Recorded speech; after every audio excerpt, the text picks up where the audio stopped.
And so we are preparing to appoint, yes, because it's a state contract, to choose our own leader, one who would carry our burden, you know, and address them exactly how we want them, or even better than we think.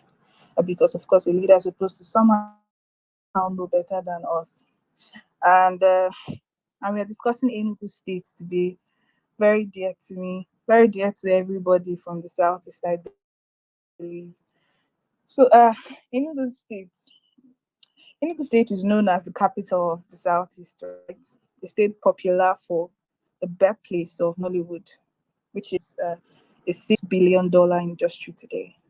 A state that kind of has occupied a giant seat in the arts, entertainment, and recreation industry. Well, that currently represents close to 1% of Nigeria's GDP, a whopping 270 billion naira. A state with a jump start in the power sector, the transport sector, controlling trading activities of the southeast and northern corridors of Nigeria. There's so much more to be mentioned, but we'll contrast it with what the state is today. No more past glory. So presently, it's a state with the highest concentration of university graduates and youths, recording a high 58.1% poverty rate, sadly, and about 32% unemployment. We call it agricultural potentials. It's a thoroughly subsistential agricultural economy, relying on farm proceeds from even the north to survive. With about 100,000 out of school children. Oh, there's more actually to that number. Primary school teachers are currently on strike, so our children are at home. They're not going to school. So we have university students at home. We also have our primary school pupils at home. So the state with a water crisis, where the average household must rely on tankers every day. Oh well, rainfall. Okay, so from 1999, Chimaroke Namani, Sullivan Chini, Fine Wine have led the state, and we are here to decide who leads us from 2023. I don't need to overstate the obvious of how direly important this next election is. We'll see it today as we discuss with a candidate of the um, of the political party APGA, Frank Nweke Jr. So you're welcome once again. It's good to have you. So Thank you my so first much. question I always throw at any candidate or anybody aspiring political position is what's leadership to you? How many times you'll be running for to lead the people of Enugu State? Please help me, sir. Okay, well, this is my first time of running for the office of governor of Enugu State. I did The first try time. my hands. This is my first time, yes. Okay. Oh, okay. Mm. So why do you have the burden to lead the people? Why do you want to be Enugu State's next governor? What's leadership to you? Okay, first of all, thank you so very much. I mean, I am really, really pleased to have the opportunity to interact with citizens of goodwill, citizens who are interested in good governance, citizens who are interested in what is happening in their environment. Those who believe that leadership and followership is shared responsibility, and that if followers would be good followers by really taking interest in what is happening in their environment, in their state or local government or at the federal level, that perhaps we would have gotten better leadership, by this time in our country or in various states of Nigeria. And so I'm really delighted about this new citizen consciousness, this new political consciousness, where everybody is saying, look, you know what, enough is enough. let us begin to interrogate the individuals who seek to lead, individuals who want to come into these positions. And so I'm really, really delighted about this initiative. Young professionals within in our country, all over, a lot of things are happening. And so for me, I like to keep it simple, right? I always like to make the distinction between between leadership and authority. There's always that tendency for people to believe that by simply being an authority, then they have become leaders automatically. About this, I do not fail to make this point. And so for me, leadership, any kind of position in which you are able to bring about what I call improvements in the living condition of the people, that means that you are exercising leadership. So I'm going to make the point tonight that a position of authority is not a permanent position of leadership, even though our people often mistake it that way. And so exercising authority, because you are in the office of governor, is what it is, exercising authority. But if you bring about, say, improvements in the educational outcomes, be it at the primary level, be it at the secondary level, at the university level, because you're governor, then you have exercised leadership in that sector, in that education sector.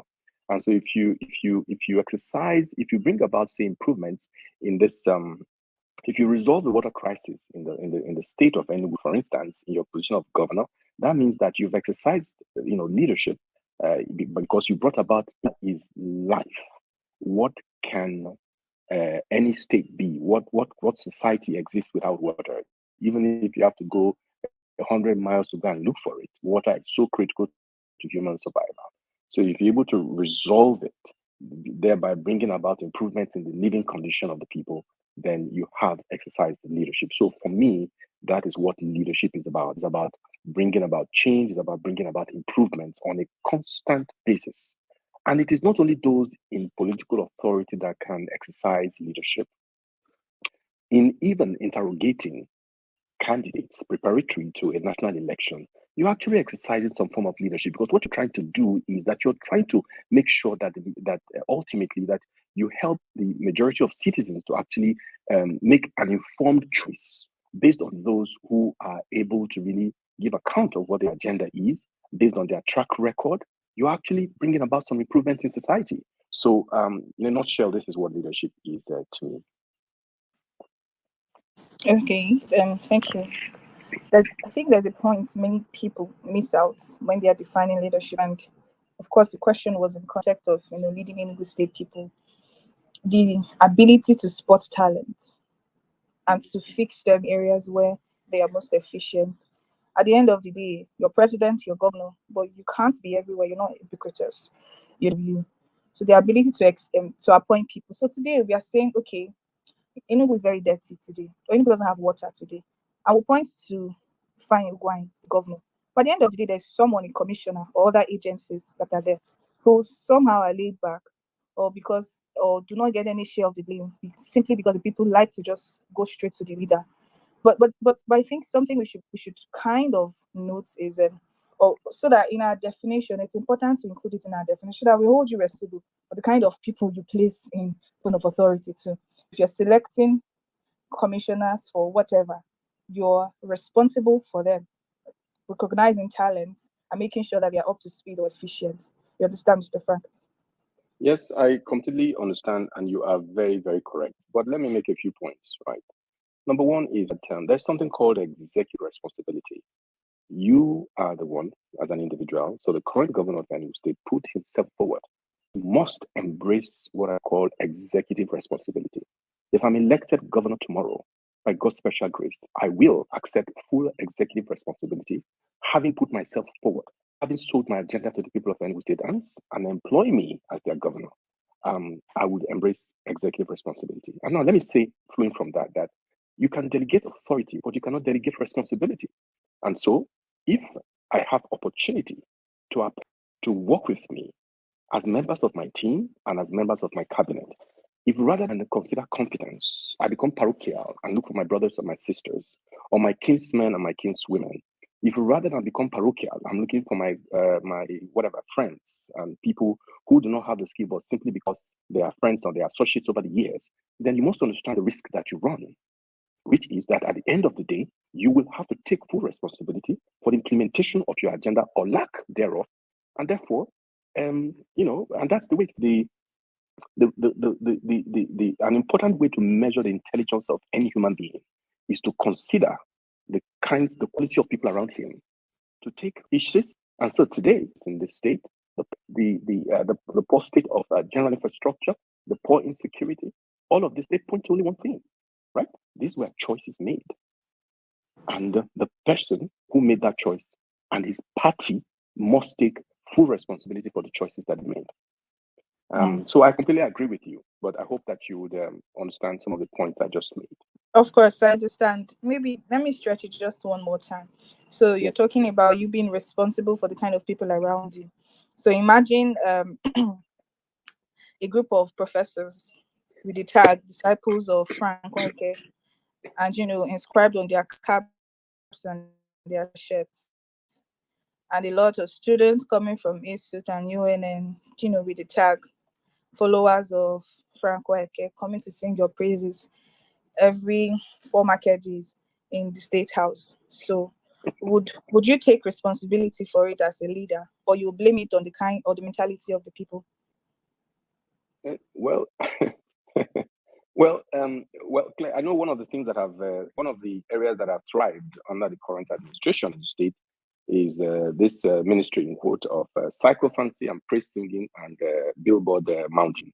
Well, these are choices that leaders make, but I believe that your body language, the image you project, is what would encourage people to either endeavor, try to kiss your feet, or tell you that your robes are the best, even if you are dancing naked, or if they know you're a serious-minded person. And everyone who people who know me closely, with every sense of modesty, I believe they will all attest to the fact that I'm a very serious-minded person. There's work to be done in this state. I don't believe that under my administration that there will be room for that level of psychophancy and mediocrity. It is not going to happen, and the people will be well advised to avoid things like adverts on birthdays, adverts at every opportunity, even when you're doing your work, everybody's singing and whatever else. All of these things are going to be things of the past. They're not productive, and it is very easy for people to get confused. People who don't have the character, people who don't have the integrity. It is so very easy for them to get confused by these kinds of praise singing. The state of affairs in this country today, in our state today, even in fact the entire country, to my mind, gives no room for such praise singing. And I personally will not be associated with it as a governor of Enugu State. Okay. I'm actually tired of the billboards in Enugu State. So that was a very personal question. I'm sure everybody's tired already. But okay, then going over to the next question.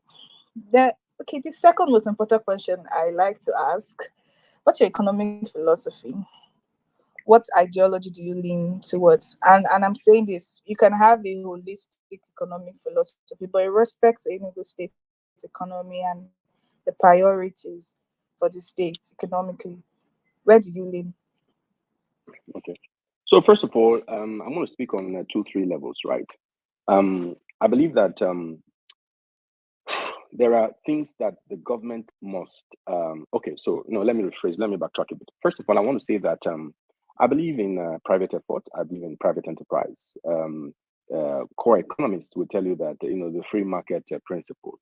That people have the right to pursue their interests, pursue their businesses, and then the government should guarantee security and guarantee the regulations and enable them to be the best that it can be. Everybody has the opportunity to do that. But I want to say that as a government, and because of my experience and my exposure at various levels, I'm aware that such freedoms, right?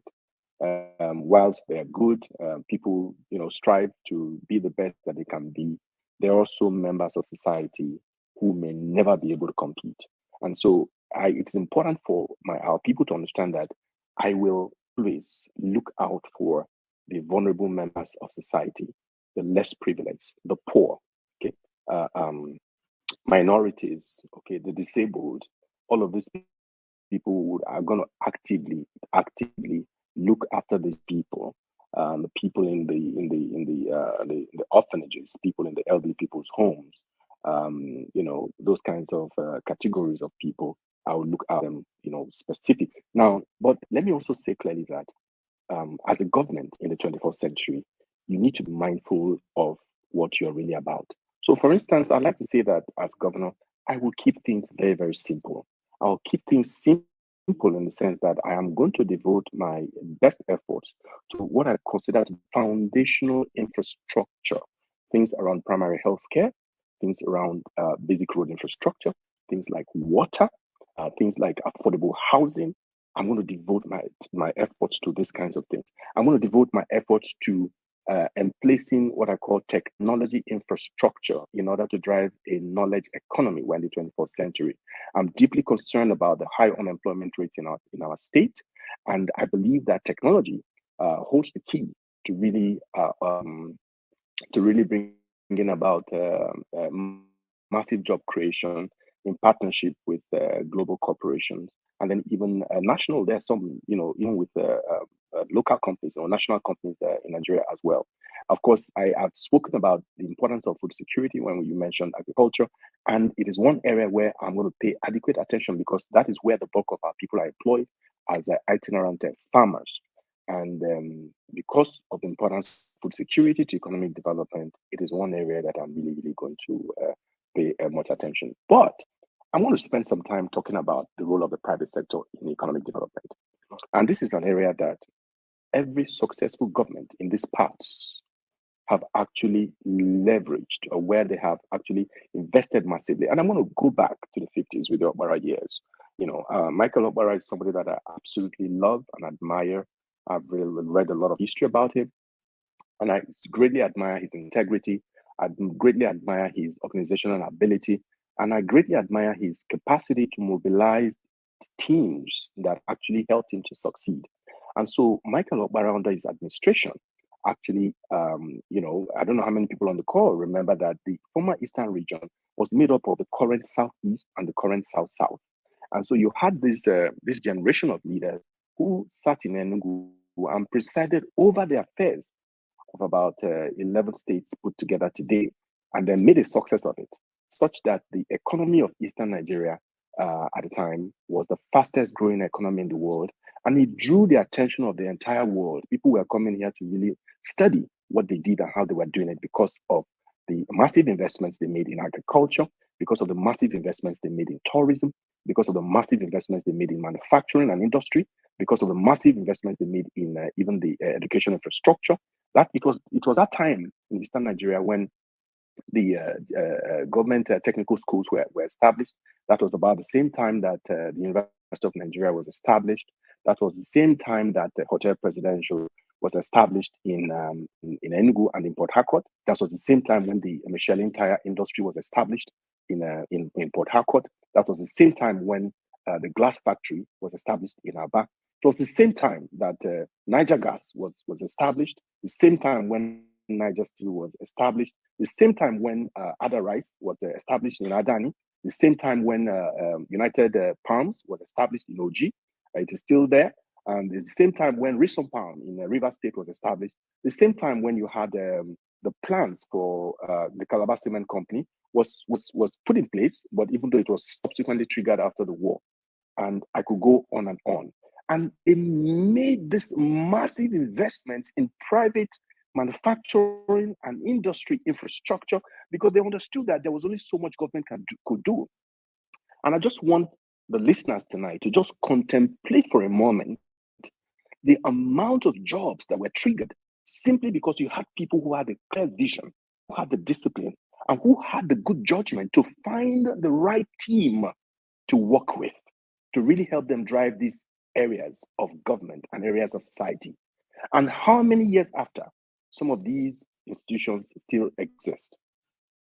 And the question is, since that time, looking across the entire region, let us look at all the governments and governors that we've had. And the question is, how many of these people have been able to replicate these things?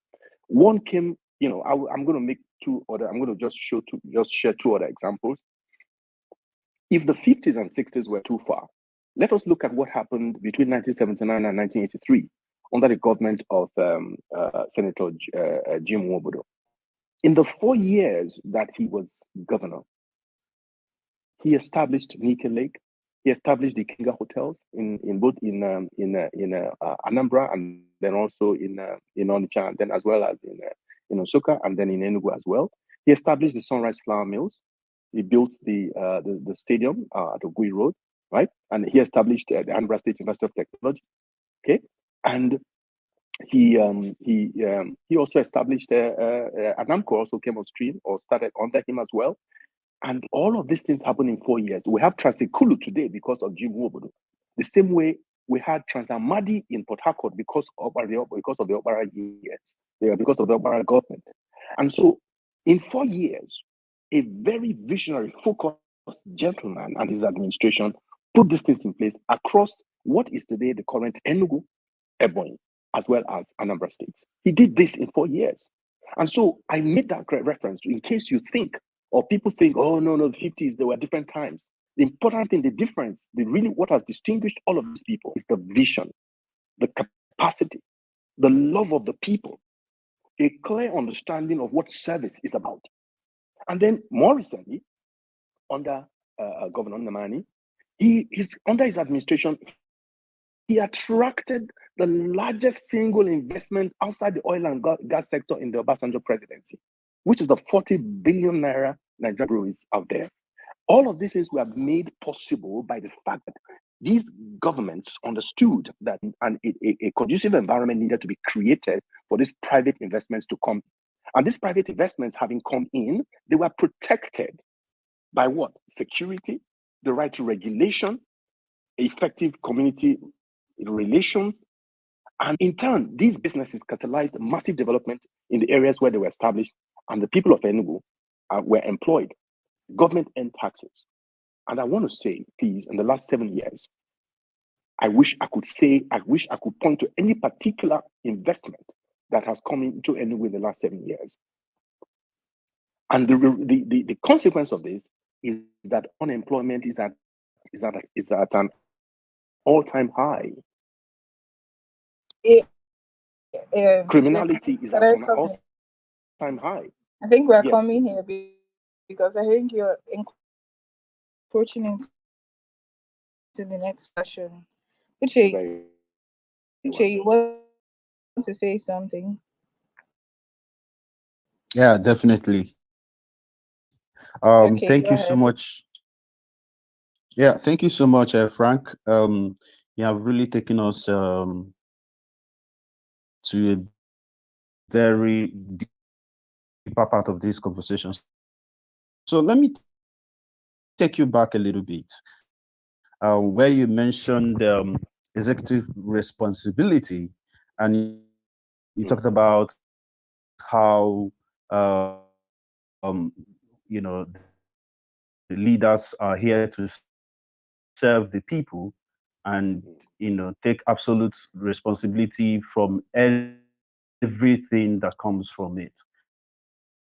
And I'm sure you are prepared for to govern Enugu. You are prepared to solve the problems. There are many of the problems bedeviling the Enugu today. And I want to believe that you understand fully the extent of this problem, so that you wouldn't come in and say, oh, you met so many rots. These things one after the other. I would like us to look at them. How well have you understood the problem that currently exists in Enugu? How well have you understood it? I would like to understand that. Then how well are you prepared to tackle this problem? We have many problems, many challenges that are facing Enugu today. But I think I believe that you are going to be focusing on some areas, that would trigger other areas. So what would you do in your first 100 days in office if you get elected.